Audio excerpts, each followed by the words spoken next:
MNA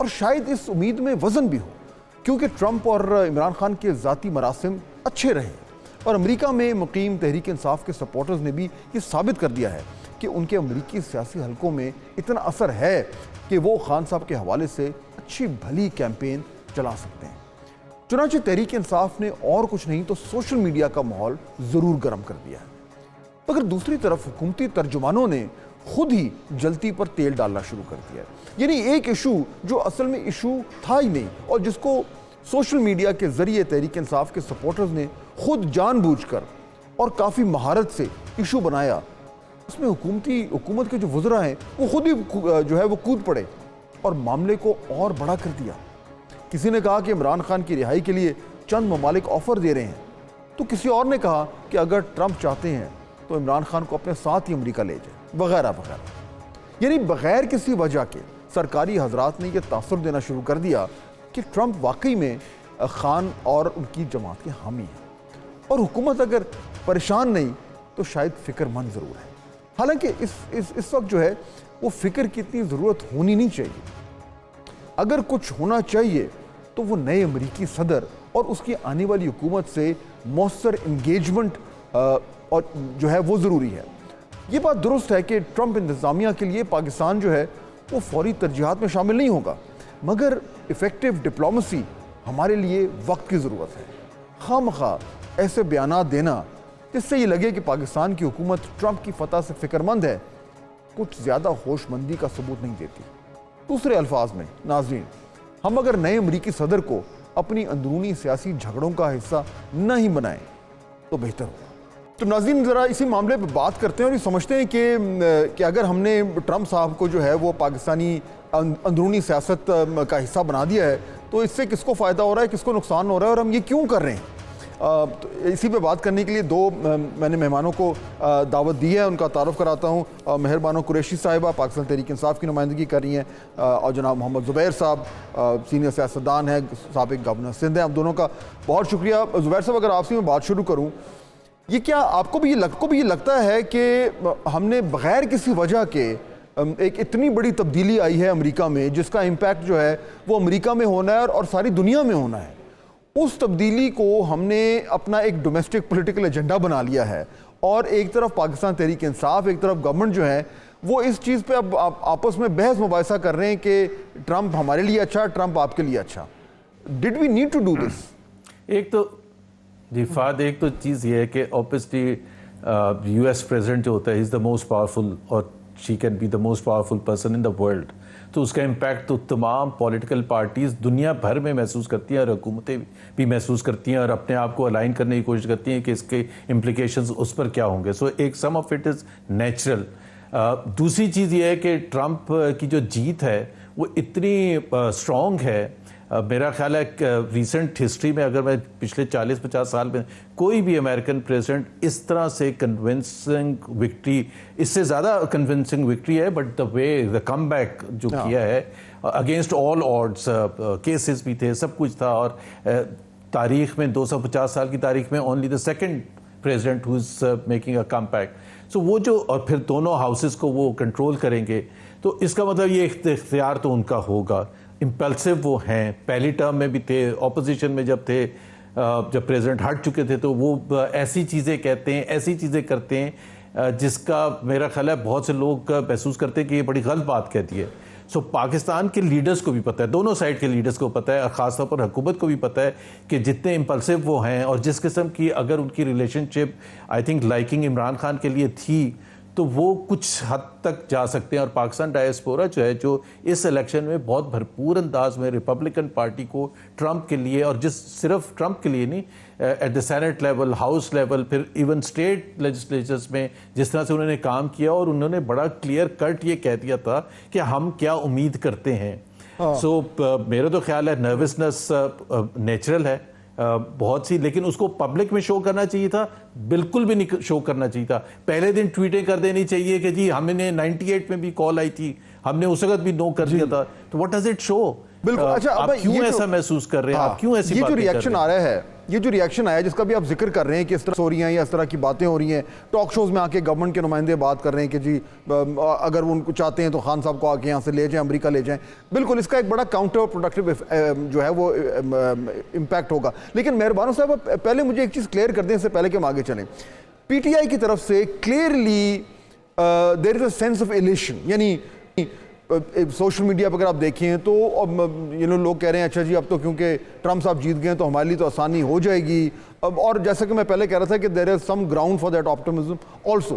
لیکن میں نے یہ نوٹ کیا ہے کہ پچھلے 1.5 دن سے جب سے ٹرمپ صاحب کی وکٹری کنفرم ہوئی ہے, جو پی ٹی آئی کے لیڈرز ہیں انہوں نے اپنے آپ کو ڈسٹنس کرنا شروع کر دیا ہے, چاہے وہ علی محمد خان صاحب ہوں, بیرسٹر گوہر ہوں, علیمہ خان صاحب ہوں, سب کہہ رہے ہیں جی ہمارا ٹرمپ سے کیا تعلق, ٹرمپ ہم نے تو اپنی کرنی.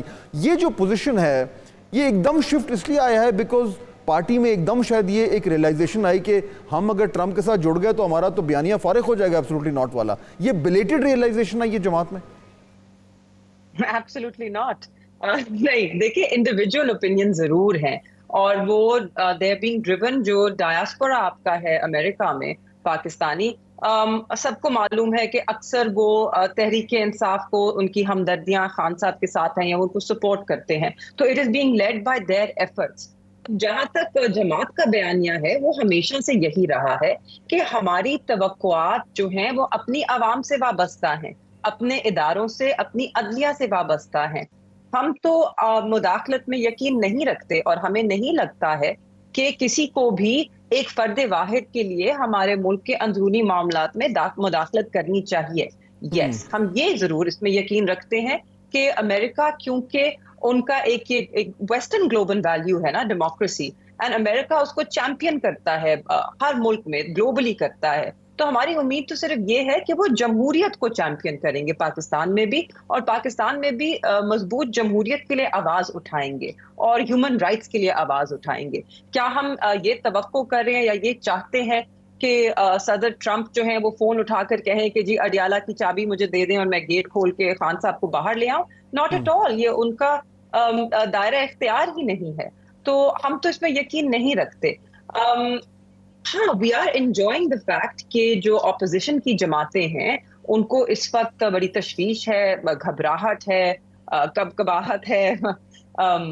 سو وہ شارم فراڈ لائک دے سے ان انگلش. تو تھوڑا سا تو ہمیں بھی حق ہے, ہم نے اتنی مشکلیں برداشت کی ہیں, اب ہم انجوائے کر لیں 2 دن ان کو دیکھ کے کس طرح پریشان ہو رہے ہیں. اگر آپ انجوائے کر رہی ہیں تو اس میں کوئی مذائقہ نہیں, اور اس میں جو زیادہ انجوائے کرنے والی بات ہے, انجوائے کا لفظ تو چلیں مہربانو صاحبہ کہہ رہی ہے, میں اس کو وہ یہ کہتا ہوں کہ اس میں جو ایک عجیب سی کانٹرڈکشن ہے زبیر صاحب, وہ یہ ہے کہ اس میں اگر حکومت اس سارے معاملے میں خود نہ انوالو ہوتی تو یہ ایشو بنتا نہیں, کیونکہ جو یہ سارا ٹرمپ کے حوالے سے جو معاملہ ڈیولپ ہوا ہے کہ جی پی ٹی آئی کے لیے ایک بڑی اچھی خبر ہے, اس میں یہ میں نے بھی نوٹ کیا ہے کہ جو پی ٹی آئی کی جو فرنٹ لائن لیڈرشپ ہے اس نے کوئی بیان نہیں دیے. یہ سوشل میڈیا پر ہے, یہ ان کے سپورٹرز ہیں, یہ جو جس طرح مہربانو صاحب کہتی ہیں ان کا ڈائسپورا ہے, لیکن فرنٹ لائن لیڈرز نہیں کہہ رہے. اگر یہ سوشل میڈیا پہ ایونٹ بنا and I think the government fell into the trap, وہ خود ہی اس میں کود پڑے اور اب وہ اس کی ایک اپنی created life of its own.